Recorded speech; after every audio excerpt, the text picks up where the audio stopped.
আজকে আমরা জানবো শরীরের কোন অঙ্গকে সুস্থ রাখতে কোন ধরনের ভিটামিন প্রয়োজন এবং সেই ভিটামিন আমরা কোন কোন খাবার থেকে পেতে পারি। প্র্যাকটিক্যালি আজকে আমরা দেখব, কারণ সুস্থ শরীরের চাবিকাঠি সঠিক ভিটামিন, সঠিক খাবার। প্রতিদিনের খাবার হোক আপনার সুস্থতার ভিত্তি। তো চলুন শুরু করি। প্রথমে আসি মস্তিষ্ক। এই যে আমরা মস্তিষ্ক দেখতে পাচ্ছি এখানে, তো মস্তিষ্কের জন্য প্রয়োজনীয় ভিটামিন হচ্ছে vitamin B complex, B1, B6, B12, vitamin D, vitamin E, এই জিনিসগুলো। এগুলো কোন ধরনের খাবার থেকে পাবো? উদাহরণ হচ্ছে এখানে আখরোট, তারপর হচ্ছে ডিম, মাছ, বেরি, ছোলা, দুগ্ধজাত খাবার, এগুলো থেকে হচ্ছে আমরা এইসব ভিটামিন পাবো এবং এটা মস্তিষ্ককে সুস্থ রাখে। তারপরে আসি চোখ। চোখ সুস্থ রাখতে আমাদের কোন কোন ভিটামিন প্রয়োজন? ভিটামিন এ, তারপরে lutein, zeaxanthin, vitamin C, vitamin E. ঠিক আছে, এগুলো কোন সব খাবার থেকে পাবো? গাজর, পালং শাক, ডিম, কমলা, বেরি। ওকে, তারপর হচ্ছে পেশি বা মাসলকে যদি আমরা ভালো রাখতে চাই সেক্ষেত্রে আমাদের লাগবে vitamin D, calcium, vitamin B6, B12 এবং প্রোটিন পর্যাপ্ত। তো এইগুলো কোন সব খাবার থেকে পাই? মুরগি, ডিম, ডাল, দুধ, সয়াবিন, এসব খাবার থেকে পাই। তারপরে আসি ফুসফুস।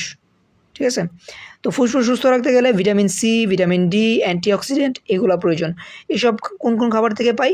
কমলা, বেরি, ব্রকলি, রসুন, আদা। ঠিক আছে, এবার এই পাশে আসি আমরা চুল আমাদের অনেকেরই চুল পড়ে যায়, তো সেই চুল পড়া রোধ করতে গেলে আমাদের প্রয়োজন হচ্ছে vitamin A, vitamin E, vitamin C, biotin এবং জিঙ্ক। তো এইসব খাবার আমরা পাই পালং শাক, বাদাম, মিষ্টি আলু, সূর্যমুখীর বীজ, ডিম, এইসব খাবার থেকে আমরা এই সব ভিটামিন পাই এবং চুল পড়া রোধ করে। তারপর হচ্ছে হার্ট বা হৃদয় যেটাকে বলি আমরা, এটা যদি সুস্থ রাখতে চাই vitamin B6, B12, folate, B9, তারপর হচ্ছে vitamin D, vitamin E, omega ও ফ্যাটি অ্যাসিড। কোন সব খাবার থেকে এগুলো পাই আমরা?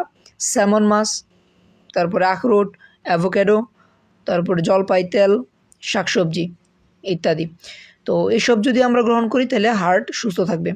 তারপর হচ্ছে অন্ত্র বা ইন্টেস্টাইন যেটাকে বলি আমরা, এই যে। তো প্রয়োজনীয় ভিটামিনগুলো হচ্ছে vitamin B complex, vitamin D, তার হচ্ছে প্রোবায়োটিক্স, ফাইবার। উপকারী খাবারগুলো কী কী? দই, কলা, ওটস, তারপরে শাকসবজি, গাঢ় শস্য। তারপর হচ্ছে হাড়। এই যে হাড়কে সুস্থ রাখতে গেলে vitamin D, calcium, vitamin K2, magnesium এগুলা প্রয়োজন।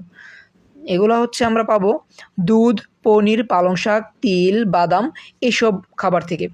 তো আমরা আজকে খুব সহজেই দেখে ফেললাম কোন খাবার থেকে কোন সব ভিটামিন পায় এবং সেটা আমাদের শরীরের কোন অঙ্গকে সুস্থ রাখে। তো সর্বশেষ একটা কথাই বলবো, সুষম খাদ্য, পর্যাপ্ত পানি, নিয়মিত ব্যায়াম ও পর্যাপ্ত ঘুম, এই চারেই থাকে সুস্থ জীবনের মূল মন্ত্র। সবাই সুস্থ থাকুন, এই দোয়াই রইল। এবং ভিডিওটি ভালো লাগলে সেভ করে রাখুন, শেয়ার করে সবাইকে জানার সুযোগ করে দিন। চাইলে আপনারা একটা স্ক্রিনশট রাখতে পারেন, আমি উপর থেকে ভিডিওটা ধরছি। তো আজকের ভিডিও পর্যন্তই। আসসালামু আলাইকুম।